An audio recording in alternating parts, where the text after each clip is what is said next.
Coucou, bienvenue dans un nouveau vlog. Nous sommes donc le 25 octobre, il est 3h35 du matin. Je ne dors pas, je vous devais demander cette gueule. Si vous n'avez pas vu mon vlog d'hier, je pose du henné et je l'ai posé qu'à minuit. Donc il y a entre, plus tu laisses poser, mieux c'est. Donc ça fait 3h30 que ça pose. Je vais le laisser poser jusqu'à 5-6 heures du matin, je pense. Voilà, parce qu'on m'a dit plus tu laisses poser, mieux c'est. C'est la première fois que je teste, hein. Je n'ai jamais testé de henné de ma vie. Donc c'est Astrid qui me l'a donné à l'expo vente de septembre. Donc comme je voulais refaire un peu, repigmenter ma couleur. Donc c'est du noir, hein. Bon par contre ça fait un peu vase là, c'est tout vert, c'est dégueulasse, ça fait un peu vase. Si vous avez vu mon vlog d'hier, j'étais totalement en craquance. Je ne dis pas que je vais pas encore craquer aujourd'hui. J'étais vraiment mal hier. Dans le vlog d'hier, j'étais vraiment mal. Je ne sais pas si ça va aller bien aujourd'hui. De toute façon, aujourd'hui, j'ai un rendez-vous téléphonique avec mon psychologue. Je vais lui en parler.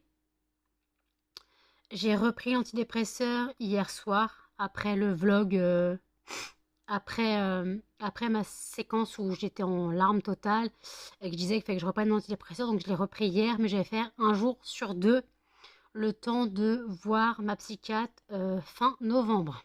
Voilà.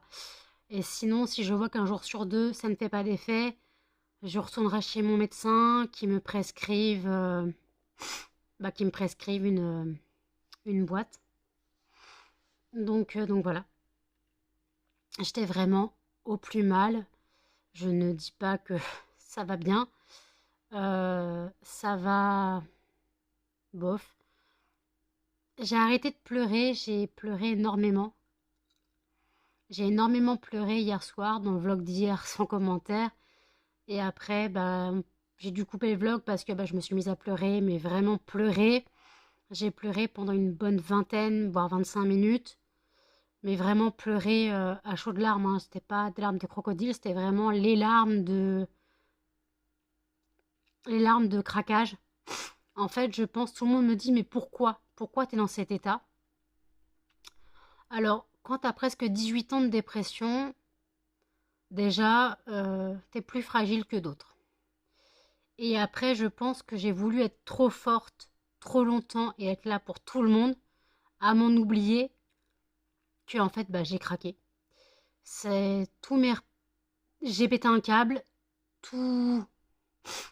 Voilà, j'ai craqué tout simplement parce que depuis septembre, depuis septembre, j'ai fait ma première expo vente.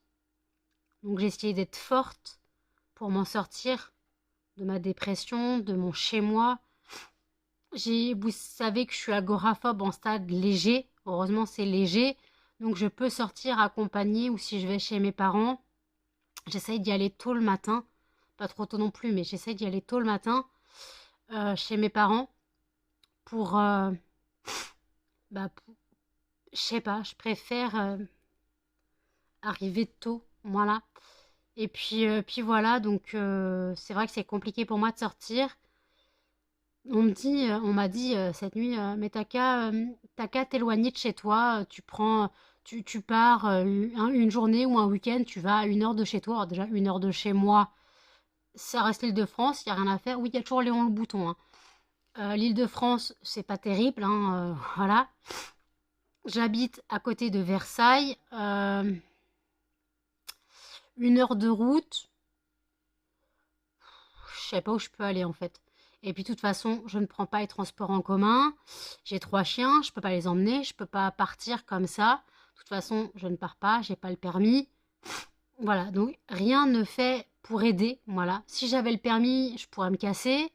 Je ne conduis pas, je n'ai pas le permis. Je rappelle que je ne sais pas que je ne veux pas le passer. Je l'ai passé 3 fois. J'ai loupé 3 fois et la dernière fois que je l'ai passé, il y a écrit danger public. Voilà. Donc, vaut mieux pas que je conduise. De toute façon, j'ai mon traitement qui m'interdit de conduire. Et après, j'ai développé un symptôme. C'est dès que si je me mets du côté conducteur, mais même derrière en passager, je vais somnoler de ce côté-là de la voiture. Juste du côté du volant, je vais somnoler. Voilà, je vais somnoler. Et je somnole beaucoup en voiture. Donc, vaut mieux pas que je conduise, en fait. J'ai mon estomac qui gargouille. Pourtant, je viens de manger un yaourt. Il est peut-être en train de le digérer. Donc, voilà. Donc, après, donc, voilà, depuis septembre, j'ai voulu être forte. Excusez-moi, vous devez entendre mon estomac, je suis désolée. J'ai voulu être forte. J'ai voulu montrer à plein de gens que je pouvais m'en sortir, que je faisais tout pour m'en sortir. Et en fait, des fois, tu as des périodes où ça va pas. Tu as des périodes où tu vas craquer. Et je pense que tout le monde a des périodes de craquage. Je ne connais pas une personne qui ne va pas craquer une fois de temps en temps. Donc moi, comme je suis dépressive, ça aide pas. Et je ne parle pas d'une déprime, hein. Je parle d'une vraie dépression, une maladie. Tu as des médicaments, tu as un suivi psychiatrique, psychologique, tu as tout. Une vraie maladie. Je ne parle pas d'une petite déprime où tu te dis mets-toi un coup de pied au cul, tu vas t'en sortir. On me l'a déjà sorti plusieurs fois. On voit que les gens ne connaissent pas la dépression. La dépression, soit tu es fort et tu arrives à la surmonter, soit tu es moins fort et tu mets du temps à la surmonter, ou soit tu laisses tout tomber et tu finis par ôter la vie. Voilà. Je pense que je suis pas dans le côté m'ôter la vie. J'ai déjà essayé, loupé. Mais du côté trop fort, je ne suis pas trop forte non plus, sinon ça ferait pas 18 ans que je suis dans cet état. Je m'en serais sortie depuis longtemps. Mais il y a le fait que je sais que les personnes de mon passé ne seront jamais punies pour ce qu'ils ont fait. Pour eux, c'était un jeu. Pour eux, c'était un jeu. Pour eux, c'était marrant. Mais en fait, ils ne seront jamais punis par la loi. Je rappelle en gros que j'ai été abusée. Même plus qu'abusée, mais je vais pas dire le vrai mot, sinon voilà, je vais être straquée de YouTube. Et en fait, je suis allée porter plainte, mais 7 ans après, que j'avais honte. Mes parents n'étaient pas au courant. Mes parents l'ont su 7 ans après. Ils l'ont su 7 ans après. Je suis allée porter plainte quand mes parents l'ont su. Et en fait, je suis rentrée en victime de la police. Je suis rentrée en bourreau. J'ai eu des questions qui étaient vraiment inappropriées. La question de comment vous étiez habillé. En quoi ça les regarde. Même si j'étais en mini-jupe et talons aiguilles, c'est pas une raison. C'est pas une raison. Déjà, j'étais mineure, mais comme il n'y a pas eu de violence physique, la violence morale n'étant pas reconnue par la loi, voilà. Donc ils n'auront jamais rien. Ils n'auront jamais rien, parce que le cerveau de cette opération est un PN, pervers narcissique. Et là, c'est pas un mot que j'utilise à la légère. C'est le mec qui va te manipuler jusqu'à temps que tu deviennes sa chose et que tu fasses tout ce qu'ils veulent. Tout ce qu'il veut, parce que t'as peur qu'il te quitte, t'as peur qu'il te quitte en fait. Parce qu'il fait tout pour qu'il soit ton centre, ta vie, ton centre de ta vie. Il fait tout pour être le point de ta vie. Il fait tout pour que ça soit ta boîte de sauvetage. Il fait tout pour être la seule personne dont tu as besoin. Et en fait, malheureusement, ils ne seront jamais condamnés, parce qu'ils étaient 2 dans l'histoire. Ils ne seront jamais condamnés pour ce qu'ils ont fait. Ils n'étaient pas à leur coup d'essai, je suppose, vu les trucs que j'ai appris après. Donc voilà. Donc c'est quand même hallucinant de se dire que toi, t'es une victime et on te considère comme un bourreau. On te considère comme un bourreau. Je vais vous mettre la photo que j'avais publiée sur mon mur Facebook il y a quelques années. Vous allez comprendre. Voilà. pourquoi les femmes abusées, battues, ne vont pas porter plainte. Tout simplement parce qu'on ne nous croit pas. On ne nous croit pas ou on nous fait croire que c'est de notre faute. Voilà la justice française. On nous fait croire que c'est de notre faute, on nous fait croire que nous l'avons cherché. Voilà. Nous sommes victimes, hein. Mais la justice française s'en bat les couilles. La justice française, tant qu'ils n'ont pas levé le petit doigt, ça les arrange. Tant qu'ils n'ont pas levé le petit doigt, ça les arrange. Ça les arrange. Ça les arrange. Justement, ça fait de la paperasse en moins. Mais voilà. Tu rentres en victime, tu sors en bourreau. Voilà. T'es pas pris au sérieux. T'es pas... On ne croit pas à ce que tu dis parce qu'il n'y a pas de preuve. Mais t'as la preuve de ma parole. Ça te suffit pas, ma parole? Ma parole, en gros, je suis une mytho? Non, faut des preuves. D'accord, faut des preuves.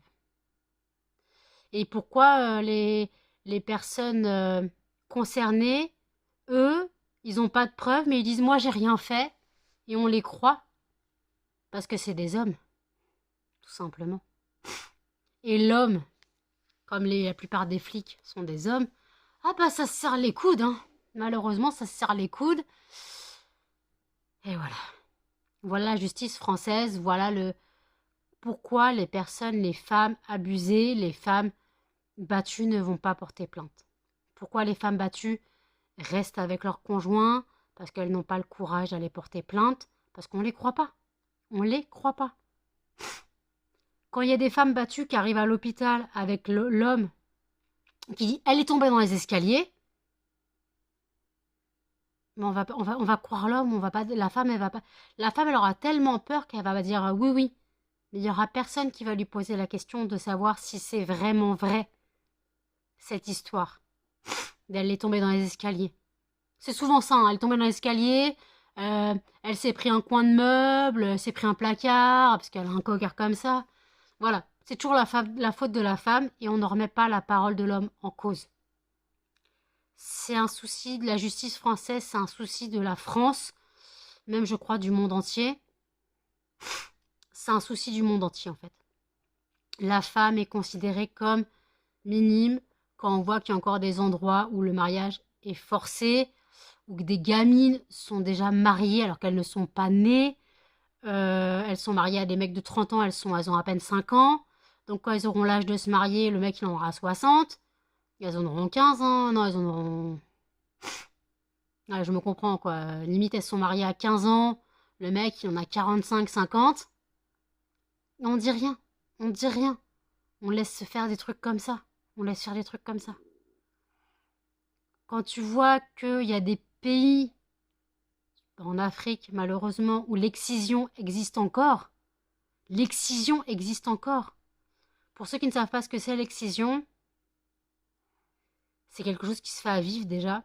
En gros, chez la femme, on coupe les nerfs au niveau partie intime pour que la femme ne ressente pas de plaisir.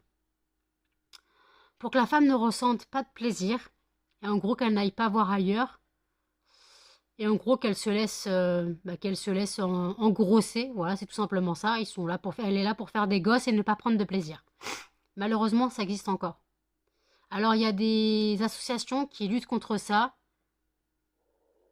Désolée, mon ventre n'est pas d'accord. Il y a des associations qui luttent contre ça, mais malheureusement, ça se fait encore.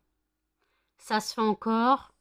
Même en France, la tradition du mouchoir chez les gitans, je trouve ça horrible. Mais je trouve ça horrible de dépuceler une femme le jour de son mariage pour vérifier si elle est encore vierge. La gamine, quoi la gamine? Bon, il se marie jeune en général. La fille, elle est terrorisée, elle a mal. Et des fois, en plus, le pire, c'est qu'il y a des filles qui ne saignent pas. C'est pas parce que t'es vierge que tu vas automatiquement saigner au dépucelage. Donc, en gros, si tu saignes pas, on va dire t'es impur. Il y a des coutumes comme ça que je ne comprends pas, parce que les gitans, ils font ça en France. Alors, quand je dis gitan, malheureusement, c'est le terme. C'est comme ça qu'il s'appelle. Je dis pas manouche, hein. Je Je dis gitan parce que c'est une communauté, mais je trouve ça déplorable qu'au XXIe siècle, il y a encore cette tradition des femmes autour de la gamine pour regarder si elle est bien vierge. Mais c'est quoi ce délire? C'est quoi ce délire? Je comprends pas. La femme est encore considérée comme un objet. La femme est encore considérée comme un objet. Et si elle est impure, bah, elle est bannie. Mais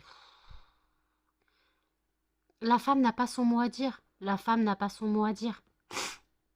Donc c'est hallucinant. Je me suis encore emballée dans mes propos, je suis désolée. Mais c'est hallucinant que la société considère la femme comme presque une sous-espèce. On est, pour ceux qui travaillent, les salaires des femmes sont souvent moins élevés que ceux des hommes. Voilà, la femme, quand tu veux te faire stériliser, comme moi j'aimerais bien me faire stériliser, je ne peux pas, je n'ai pas le droit, alors que sachant que la loi, c'est à partir de 18 ans. La loi, à partir de tes 18 ans, la femme peut se faire stériliser volontairement, par choix, et pas par nécessité, si elle ne veut pas d'enfant. Mon ventre est vraiment pas d'accord. Si elle ne veut pas d'enfant, elle a le droit de se faire stériliser. La loi n'a rien le droit de dire. Mais les médecins décrètent que la femme est là pour faire des gosses. Voilà. Donc en gros, si tu n'as pas eu au moins 3 ou 4 enfants, tu n'as pas le droit de te faire stériliser. Si tu ne fais pas des fausses couches à répétition, tu n'as pas le droit de te faire stériliser. Si tu n'as pas un cancer de l'utérus, tu n'as pas le droit de te faire stériliser. Parce que tu peux toujours regretter. Faut savoir quand même que le parcours de stérilisation, tu as 3 mois en voyant plein de psys. Tu as un parcours psychologique, hein, parce que c'est un truc à vie quand même. C'est une stérilisation, c'est à vie. Donc si tu regrettes, bah t'es dans la merde. Donc il faut savoir si t'es sûr. Donc tu as un délai de 3 mois. C'est la loi. Tu as un délai de 3 mois avant de la stérilisation pour savoir si tu es prête à faire cet acte irréversible. Mais malheureusement, les médecins veulent pas parce que la femme, elle est là pour faire des gosses. La femme, elle est considérée comme un utérus sur pattes. Si tu n'as pas d'enfant, tu n'es pas considérée comme une femme. D'accord, ok. En gros, une femme qui est stérile, qui ne peut pas avoir d'enfant par elle-même, qui adopte, en gros, c'est pas une femme parce qu'elle n'a pas accouché, mais elle a adopté. Donc elle a un enfant, même si elle ne l'a pas porté. C'est comme si tu disais t'es pas mère parce que tu l'as pas porté. En gros, ça veut dire que les femmes qui adoptent ne sont pas des mères. Parce qu'elles n'ont pas porté l'enfant. Mais c'est quoi ce délire? C'est quoi ce délire? C'est hallucinant. C'est hallucinant de se dire t'es pas considéré comme tu devrais. T'es considéré comme un objet. Un objet en fait. T'es considéré comme un objet, t'es là pour satisfaire le besoin des hommes, t'es là pour satisfaire le besoin de procréation. Même si tu veux pas d'enfant, on te fait chier parce que t'en veux pas. Mais en fait, si tu veux pas d'enfant, bah c'est ton choix. On peut pas te dire bah non, il faut que tu fasses des enfants. Mais si t'en veux pas, moi j'en veux pas des enfants. Alors oui, on va me dire, mais tu pourrais en faire, pense à ceux qui ne se peuvent pas. Ben justement, je préfère ne pas en faire, parce que, justement, je n'ai rien à offrir à un enfant. Et vu la société dans laquelle on vit et le monde dans lequel on vit, il vaut mieux pas faire d'enfant. Il n'y a rien à offrir à un enfant. Dans ce monde, il n'y a rien à offrir à un enfant. Entre les guerres, les maladies, on est trop nombreux sur Terre. On est trop nombreux sur Terre. On n'aura même plus de quoi se nourrir bientôt. On n'aura bientôt plus quoi de se nourrir, bientôt plus quoi de... C'est hallucinant. Et je me suis encore emballée, je suis désolée. Mais quand j'ai un sujet en tête, il faut que j'évacue. Et là, je parle depuis 20 minutes, je suis désolée. Donc voilà, donc en tout cas, pour revenir à mon craquage d'hier, je ne dis pas que je n'ai pas recraqué aujourd'hui. Donc voilà. Donc écoutez, je retourne sur YouTube, je me calme et je vous dis à toutes. Il est 18h32. Je suis désolée, je n'ai pas du tout pris le vlog aujourd'hui. Je l'ai pris ce matin. J'ai enlevé le henné, il était 5h du matin. Donc regardez, mes cheveux, ils sont plutôt pas mal, hein. Ça a bien repigmenté. Pas mal, pas mal. Bon, j'ai juste fait la connerie que j'avais oublié qu'il fallait mouiller ses cheveux. Voilà, donc ça a séché. Donc pour l'enlever, ben, je me suis bien marrée sous la douche. Là, je suis restée presque une demi-heure sous la douche, entre me rincer les cheveux et me laver. Voilà. Oui, parce que j'ai repris une douche ce matin, hein. Comme ça, ben, je suis propre et j'aurai pas besoin de me relaver ce soir. Et puis voilà. Et donc voilà, donc après, ben, en fait, je me suis couchée, il était 6h. Et en fait, impossible de dormir. Impossible de fermer l'œil. J'avais mis le réveil à 13h. Voilà, j'avais mis le réveil à 13h. Parce qu'en fait, je me suis couchée parce qu'à 6h du matin, il a commencé à tomber des trompes d'eau et c'était prévu pour toute la journée. Toute la journée de la flotte. C'était prévu. Et chez moi, je sors pas par une averse. C'est même pas une averse, c'était constant. Moi, je sors pas, je vais pas à l'association par un temps de pluie, c'est mort. J'ai pas envie de rentrer chez moi et d'être essorée. Donc en fait, bah, j'ai mis mon réveil à 13h pour être là-bas vers 13h30, 14h, quoi, plutôt 14h. Et en fait, j'ai vu que vers 14h, la pluie devait diminuer. Et en fait, j'ai commencé à somnoler vers 10h. Et en fait, je me suis endormie entre 10h et 13h. Voilà. J'ai commencé à dormir, voilà. Puis après, bah, donc 13h, je me suis levée. J'ai sorti les quoi, je suis restée au lit jusqu'à 13h15, 20. J'ai sorti les chiens, j'ai fait un peu de ménage. Puis à 14h, j'ai amené mon dossier, parce qu'il ne pleuvait plus, j'ai amené mon dossier à la secrétaire. Et en fait, je parle de mon dossier pour le marché de Noël. Et en fait, elle m'a tenu la jambe. Voilà, je suis sortie de là, il était 15h. Donc j'ai dû appeler le psy sur le chemin du retour. Heureusement, ça allait, c'est pas loin. Mais heureusement, en plus, moi, je suis sortie de là-bas, il était 15h. J'ai appelé et hop là, le rendez-vous était déjà en route. Donc voilà. Elle m'a dit, bah tu lui dis que si t'es en retard, c'est de ma faute parce que je t'ai parlé. Et en fait, donc le rendez-vous du psy s'est bien passé. Donc je lui ai expliqué mon état depuis 2-3 jours. Enfin, plutôt 3 jours maintenant. Je lui ai expliqué mon état. Lui-même ne sait pas la raison. De toute façon, il n'est pas dans ma vie, il ne peut pas savoir. Il a essayé de voir s'il faisait des recoupements entre ce que je lui disais et mon état. Et donc j'en suis revenue au stade de, je pense que j'ai voulu être trop forte, trop longtemps, être là pour tout le monde, à m'en oublier, et en fait j'ai le retour de manivelle et donc voilà, j'ai craqué. J'ai craqué tout simplement. Là aujourd'hui je n'ai pas pleuré, mais par contre je suis épuisée. Donc c'est pour ça que le vlog ne sera pas long parce que je vais le clôturer d'ici pas longtemps. Je sais pas comment. Je pense qu'avant 23h, je serai dans les bras de Morphée, quitte à prendre double dose du traitement. Voilà. Quitte à prendre double dose du traitement, sauf le Terralen, puisque je suis en restriction, puisque les comprimés ont du mal à être approvisionnés. Donc, demain, je dois changer mes draps. J'ai une machine que je n'ai pas lancée. Il faut que je lance la machine. Il faut que je fasse une machine. Il faut que je fasse une machine là avant de me coucher. Je vous ai dit l'heure. 18h36. Donc j'ai une machine à faire. Il faut que je la fasse. Parce qu'en fait demain sinon je ne pourrais pas mettre mes draps dans la machine. Et en fait là j'ai ma serviette de toilette. J'ai un peu de linge. Donc là il faut que je récupère ce qui est sur le tankerville. Ou l'étendoir. Je ne sais pas comment vous appelez ça chez vous. Je récupère ce qui est sur le tankerville parce que maintenant c'est sec. Après une semaine c'est sec. Mais le truc en fait c'est qu'il fait tellement froid et humide que le linge il ne veut pas sécher. Et ça c'est l'enfer. Le linge ne veut pas sécher. Donc en gros, bon là j'ai remarqué c'est bien sec donc je peux ranger. Là, je peux ranger. Bah, après c'était mes draps de la semaine dernière. Plus un tout petit peu de linge je crois. Il y a des chaussettes. Voilà. Ouais, c'était mes draps de la semaine dernière. Donc voilà, je vais lancer une machine vite fait. Voilà.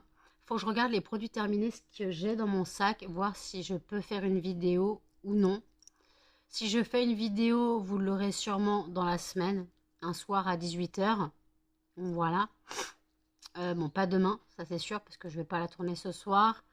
Et de toute façon, je la tournerai pas demain dans la journée, tout simplement, parce que euh, je me lève à 16h45, même si je me couche à 23 h. Je vais me prendre une nuit de 17 h, et puis voilà. Bonne nuit de 17 h, voilà. La limite, j'ai envie de me mettre au lit et dormir. Mais en fait, au début, ce qui était prévu, c'est que je sorte les chiens, je me couche comme d'habitude, et je mette mon réveil à 20h30, 21 h. Histoire de voir si je dors. Mais après, si je fais ça, je dormirai pas cette nuit encore. Et là, de toute façon, je suis tellement épuisée que si je dors, vaut mieux que je dorme une vraie nuit et pas une nuit coupée. Pas une nuit coupée, en fait. Donc voilà, donc là, je suis vraiment en mode radar. Mes yeux, encore ça va, ils sont bleus, mais ils sont bleus orageux. C'est la fatigue, hein. Clairement, c'est la fatigue. Alors, je voulais revenir sur un commentaire que j'ai eu dans mon vlog d'hier. D'ailleurs, mon vlog de lundi vous a énormément plu. J'ai plus de 220 vues. Voilà, merci. Le vlog d'aujourd'hui, on a fait 80. Enfin, le vlog qui est sorti hier pour vous. Aujourd'hui pour moi, il en a fait 80. Donc peut-être j'attendrai les 80, les 90 ou 95 avant minuit. Voilà, donc merci. Merci aux nouveaux arrivants de regarder mes vlogs. Et en fait, une personne m'a dit, bien sûr, elle se reconnaîtra, qu'en gros, elle ne comprenait pas pourquoi je reprenais des animaux, parce que ça me coûte de l'argent. Donc les animaux, c'est un bonheur que ça me procure. Ça me procure un bonheur. Et après, elle m'a dit, mais tu payes de la nourriture, quoi. Tu payes toutes tes courses, c'est pour tes animaux. Alors, faut savoir que dans mes courses, je ne me restreins pas. Je ne me restreins pas pour acheter à manger pour les animaux. Faut savoir que ce que j'achète en course, c'est ce que je vais manger et non gâcher. Je ne vais pas gâcher ce que je mange. Voilà, c'est vraiment, je mange en fonction de ce que j'achète, des promos ou des trucs comme ça. Après, mon congèle est blindé. Alors, j'ai que 3 tiroirs, mais mon congèle est blindé. J'ai de la pizza, quoi, des parts de pizza déjà découpées. J'ai encore les steaks que j'ai achetés le mois dernier. Quoi, au début du mois, j'ai encore 3 steaks, parce que j'en ai mangé qu'un. J'ai des frites, j'ai des nuggets, j'ai de la viande à kebab, j'ai des haricots verts. Ouais, dans mon congèle, il y a à manger.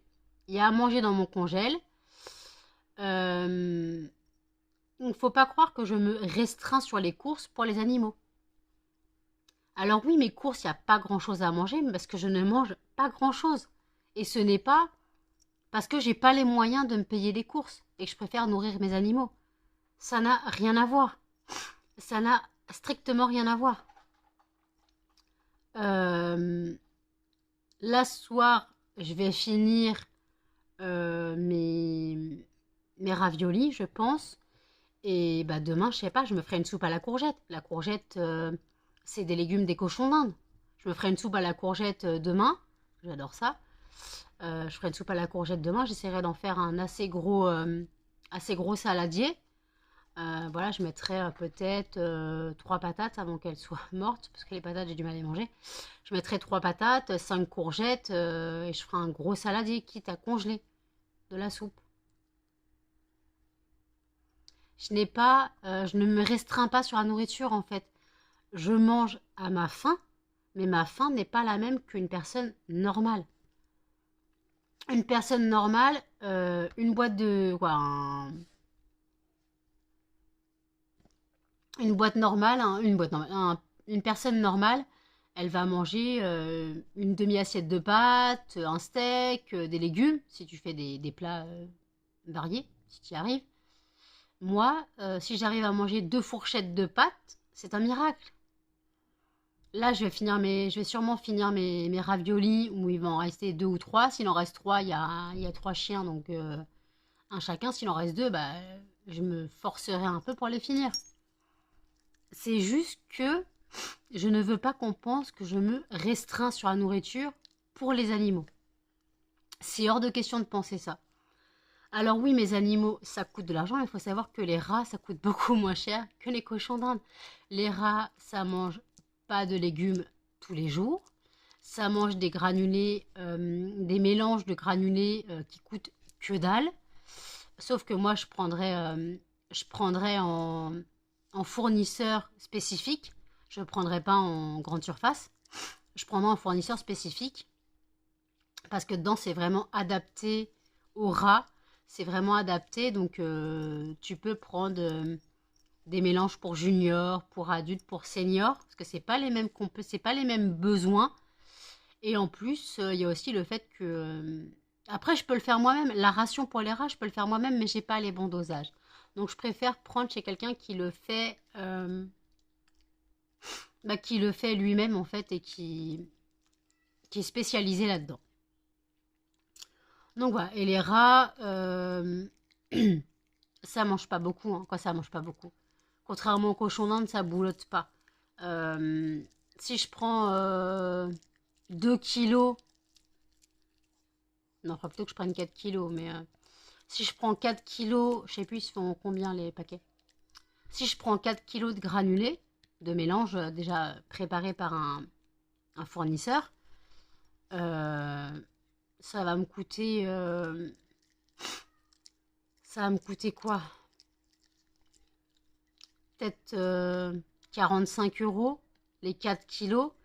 Ça vous paraît énorme, mais les 4 kilos, je fais facilement 5 mois avec 6 rats. Hein. Et voilà. Excusez-moi, vous êtes tombé, Muffin est parti en courant, il a embarqué le téléphone puisque vous êtes en charge. Mais qu'est-ce qu'il est bête celui-là! Il a entendu une mouche péter, il est parti en courant en aboyant. Melba a tellement eu peur que quand j'ai dit Muffin stop, qu'elle est partie se cacher. Donc, pour en revenir. Donc les rats, ça mange beaucoup moins que les cochons d'Inde. Les cochons étaient beaucoup plus nombreux et les cochons d'Inde, ça boulotte. Les cochons d'Inde, ça mange toute la journée. Un rat, ça mange aussi plusieurs fois dans la journée, mais ça ne boulotte pas comme les cochons d'Inde. Voilà, donc avec facilement, même si je mets 2 gamelles de granulés à chaque étage de la cage, euh, un étage en haut, un étage en bas, si je mets 2 gamelles, je peux tenir 2 jours avec la gamelle. Même avec 6 rats. Je l'ai fait, hein. Je l'ai fait, j'avais 6 rats, je mettais une gamelle, une mini gamelle grande comme ça. Ça faisait 3 jours. Ça faisait 3 jours. Et après, je prenais du mélange de supermarché. Donc, voilà. Donc après, c'est vrai que les mélanges de supermarché, il y a trop de blé. C'est pas terrible. Tandis que quand tu as les mélanges adaptés, ben, au moins tu as tout ce qu'il faut. Tu as des légumes séchés, tu as des verres de farine. Faut pas oublier que les rats sont des granivores, quoi, sont des omnivores. Voilà, les rats sont des omnivores à tendance granivore. Euh, donc voilà. Ils peuvent manger de tout. Tu veux leur donner de la compote, tu leur donnes de la compote. Tu veux leur donner un morceau de vache qui rit, tu leur donnes une miette de vache qui rit. Moi, je mange pas de vache qui rit, donc ils n'en auront pas. Mais je veux dire, tu peux leur donner ce que tu veux, dans la limite du raisonnable. Hein. Tu veux leur donner des verres de farine, tu leur donnes des verres de farine. Par contre, pas vivant, ça c'est hors de question. Tu mets pas la main dans la boîte, c'est dégueulasse. Donc voilà. Donc oui, c'est un choix. Par contre, je ne dis pas que j'aurai les rats directement après les cochons d'Inde. Les cochons d'Inde sont vieux. Je touche du bois. Les cochons d'Inde sont vieux. Ils ont entre 8 et 5 ans. Les départs vont s'enchaîner clairement. Et ce que je dépensais pour eux, je le mettrais de côté. Limite, je donnerais l'argent à ma mère. Je donnerais l'argent à ma mère, comme ça l'argent, je l'ai plus. Parce que même si je le mets sur mon livret d'épargne, l'argent, si je le vois sur mon livret d'épargne, il va revenir sur mon compte automatiquement. Donc limite, l'argent, je le donnerai à ma mère. Tout ce que je dépensais par mois en granulés, en légumes, en litière, en foin, tout ça, je le donnerai à ma mère. Tous les mois, je donnerai 50 à 60 euros par mois à ma mère. Et après, ma mère me refera un virement et je pourrai payer la cage, Après la cage, de toute façon, il faut que je la customise, quoique mon père m'aide à la customiser parce que je vous ai déjà expliqué que la cage, elle est mal faite, les ouvertures sont trop basses et en gros, on n'atteint pas le dessus. Donc moi, je voulais faire des portes, des grandes portes, des grands battants. Donc voilà, je voulais faire ça. Donc voilà, donc mon père était d'accord, mais je n'aurais pas les rats le lendemain que j'ai plus de cochons d'Inde, c'est hors de question. Déjà, après que les cochons d'Inde soient partis, j'ai dit après, bah oui, parce que c'est pas si, hein, c'est quand. Voilà, c'est pas si ils partent, c'est quand ils partiront. J'aurai la cage à démonter, le lino acheté. J'aurai surtout à nettoyer bien le sol sous le lino, sous la deuxième couche de lino. J'aurai à tout dégraisser, à tout désinfecter, à tout... Voilà, parce que le lino, il est là depuis 5 ans. La deuxième couche de lino est là depuis 5 ans. Alors j'ai changé la première couche, qui est leur couche de base. Je l'ai déjà changé une fois. En 5 ans, je l'ai changé une fois, quoi. Voilà. Donc, il y a une deuxième couche qui est là depuis 5 ans. Donc, elle est à même le lino de mon appartement. Donc, il faut quand même que je nettoie, faut quand même que je nettoie, que je dégraisse, que je lave, que je détarse, que je détache, que... Voilà, donc j'ai du travail. Voilà, je travaille pour récupérer le sol, tout simplement. Je travaille pour récupérer le sol. Et puis voilà, donc je vais pas avoir les rats maintenant tout de suite. Non, ouais, je vais pas avoir les rats tout de suite maintenant. C'est juste un projet que j'aurai, que j'aboutirai. Parce que quand j'ai une idée, je ne l'ai pas ailleurs. Tout simplement, quand j'ai une idée en tête, je ne l'ai pas ailleurs. J'ai décrété que je reprendrai des rats, j'aurai des rats. Alors, je ne pense pas que j'en prendrai 6 directement. Je pense que j'en prendrai 2 d'abord. Voilà, histoire de les habituer à leur nouveau prénom. Voilà. Donc, par contre, je les prendrai en fonction des prénoms que je souhaite donner. Parce qu'en fait, je veux donner des prénoms de personnages de films ou de séries. C'est le thème, c'est magie. Willow, Tara pour Buffy, Phoebe, Piper pour Charme et Lily et Molly pour Harry Potter. Voilà. Voilà, donc je voulais donc travailler là-dessus. Et en fait, limite, les apprivoiser à moi, déjà, prendre 2, les apprivoiser à moi. Après, peut-être une semaine plus tard, en reprendre 2. Et peut-être une semaine plus tard, en reprendre 2. En gros, euh, étaler l'achat sur un mois. Étaler l'achat sur un mois, 3 semaines, un mois. Voilà, étaler l'achat sur 3 semaines, un mois, en fait, tout simplement. Et de toute façon, il faut savoir que les rats, je les aurai pas tout de suite maintenant. Il faut savoir que mon père part quand même de avril à fin septembre, début octobre. Donc le temps qu'il soit là pour customiser la cage, il faut que je compte entre octobre et avril. Voilà. Donc j'ai le temps d'économiser. Voilà, j'ai le temps d'économiser. Si Perséphone vit comme Callisto, elle a 5 ans, elle a encore 3 ans à tenir. Voilà. Donc voilà, c'est pas dans l'immédiat que je vais reprendre des rats. C'est un projet. C'est un projet qui me tient à cœur parce que les animaux, c'est ma vie. Les animaux, c'est mon quotidien. Je ne sors pas. Je n'ai pas de contact avec le monde extérieur et les animaux m'aident énormément. Les animaux m'aident énormément et il n'y a pas que les chiens qui sont des très bons animaux de thérapie. Les rats aussi. Les rats, alors les rongeurs, ça dépend lesquels, mais les rats sont des très bons animaux de thérapie. Alors ça, personne ne le sait parce que quand tu dis rat, les gens vont dire barque, il y a la queue, c'est des rats d'égout. Non, un rat domestique n'a rien à voir avec un rat d'égout. Déjà, c'est pas la même espèce, quoi, c'est pas la même sous-espèce. Le rat domestique, c'est un rat qui a été modifié génétiquement. Le rat domestique est issu de rats de laboratoire. Voilà, ce n'est pas un rat d'égout qui a été pris dans la nature et reproduit et domestiqué. Rien à voir. Vous ne trouverez pas les couleurs d'un rat domestique dans la nature. Les rats domestiques ont des couleurs particulières. Les rats d'égout sont marrons. Les rats d'égout sont marrons, marron charbonneux, voilà, marron brun. Les rats domestiques, il y a des blancs et noirs, il y a des noirs tout court. il y a des siamois, il y a des agoutis, il y a toutes les couleurs que vous souhaitez. Il y a des bleus comme on appelle. Les bleus, c'est le rat ratatouille. Voilà. En gros, voilà. Vous avez un exemple. Si vous avez vu le dessin animé Ratatouille, Ratatouille, sa couleur, c'est un rat domestique. Son frère, Émile, est un rat d'égout. Pour vous fixer un petit peu le délire. Hein. Voilà. Si je peux vous simplifier la tâche de fixer un...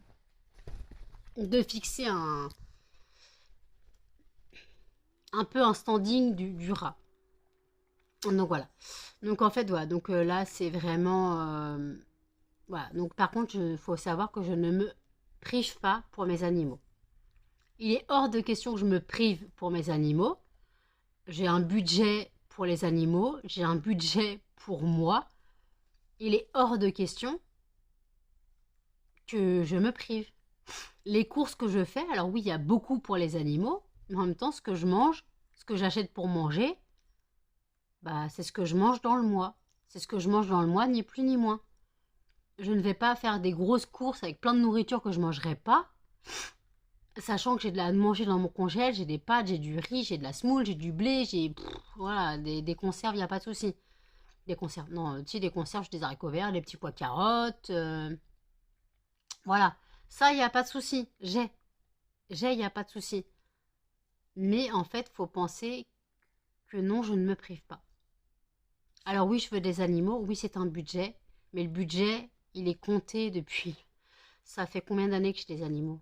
Là, ça fait 5 ans que je vis chez moi, ça fait 5 ans que le budget animaux, il est bouclé dans mes mois, alors que j'ai un chien, 3 chiens, des cochons, 10 cochons, 23 cochons, c'est pareil. Alors c'est pas le même budget, c'est sûr, mais genre, j'ai 3 chiens, maintenant j'ai plus que 3 cochons, mais avant j'avais 10 cochons d'Inde et 2 chiens. Donc le budget que j'avais pour les cochons, il est revenu pour les 3 chiens. Et voilà.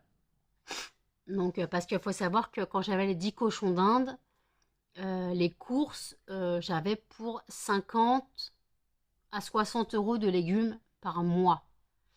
Là maintenant j'en ai environ 25 à 30. Voilà. Parce que j'essaye de prendre un peu plus de légumes que... Pas de prévu, hein, mais différents. Et c'est pas forcément la saison. Là, le mois prochain, ils vont avoir des courgettes. Bon, les gens, ils en ont déjà, mais ils auront des courgettes le mois prochain. Ils vont avoir du fenouil. Ils vont avoir du poivron. Là, les poivrons, c'est pas vraiment la saison, donc c'est pas, le prix n'est pas terrible. Mais j'essaye de leur apporter de la vitamine C. Qu'ils essayent d'avoir un peu de mes vitamines C, parce que je n'ai plus de complément de vitamine C depuis quelques temps. Et par contre, donc j'essaie de leur apporter dans leur nourriture. Ils le vivent pas trop mal. Donc voilà. Je touche du bois encore. Voilà. Donc voilà, chaque personne fait comme il veut. Si j'ai envie d'avoir plein d'animaux chez moi et faire l'arche de Noé, bah, je fais l'arche de Noé et il n'y a personne qui a rien à dire. Voilà ce que j'avais à dire sur ce sujet. Après, j'ai eu un commentaire de trouve-toi... Quoi. Alors par contre, il faut qu'on m'explique que tu peux changer le format de tes vlogs. Je sais pas ce que ça veut dire. En gros, c'est-à-dire que je dois faire chier avec des vlogs tous les jours. Faut savoir que YouTube, c'est un revenu. YouTube est un revenu. C'est pas en faisant un vlog une fois par semaine que je vais toucher de l'argent. Sachant que mes vlogs sont quand même pas mal regardés. J'ai entre 90 et 150 vues par jour. Sauf celui de lundi qui a fait 220 vues. Merci. Mais voilà. C'est juste que...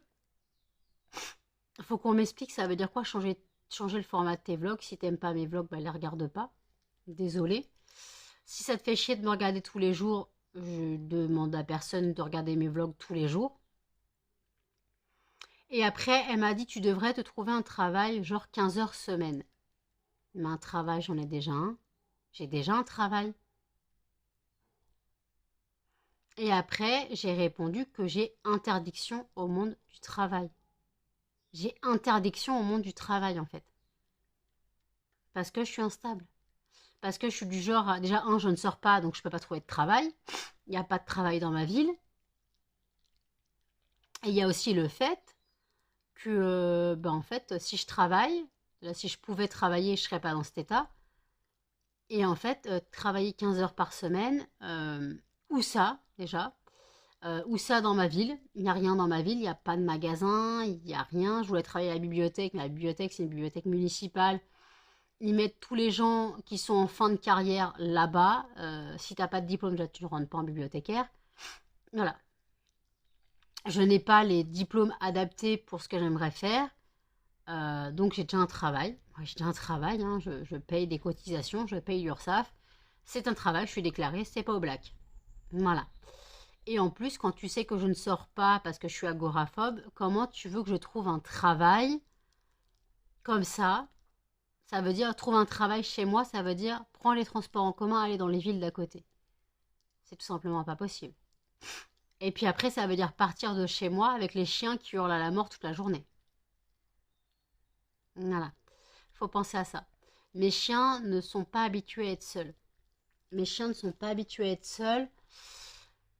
Donc malheureusement, comme ils sont pas habitués à être seuls, bah quand je pars, bah, c'est Bagdad. Je me suis déjà fait engueuler par ma voisine, hein, il y a 2 semaines. Enfin, pas mon voisin, du moins par son copain. Quand il m'a pas engueulé, il m'a dit mais les chiens la nuit c'est chiant. Ah, désolé, j'étais pas là quoi. Du moins je dis j'étais pas là, mais je suis quand même partie que 1 heure et demie et lui il est en train de fumer sa clope dans l'escalier. Peu importe. Donc voilà. Donc je ne peux pas trouver de travail parce que j'ai interdiction au monde du travail parce que même si je pouvais travailler, quoi, si je pouvais travailler, même si oui je pouvais travailler, je suis tellement instable que si je trouve un contrat, je vais l'abandonner 2 jours plus tard. Voilà. Ça, si ça peut aider. La façon de voir les choses. Donc j'ai interdiction au monde du travail. Tout simplement parce que ma maladie n'est non évolutive positivement. Je suis considérée comme instable psychologiquement. Donc voilà.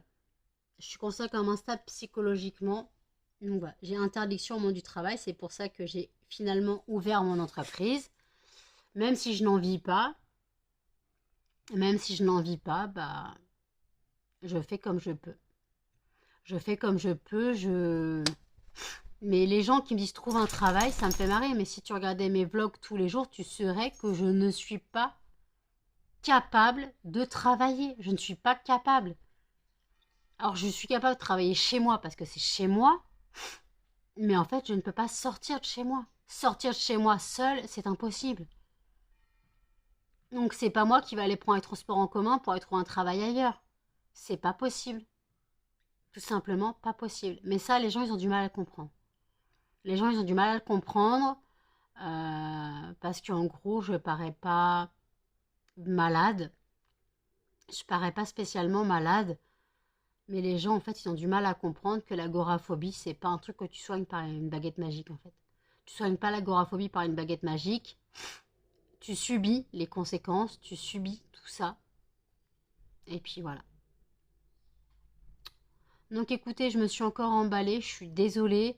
J'ai clôturé le vlog ici. N'hésitez pas à commenter, à liker, à partager et surtout à vous abonner, à activer les notifications et je vous dis à demain dans un prochain vlog. Salut!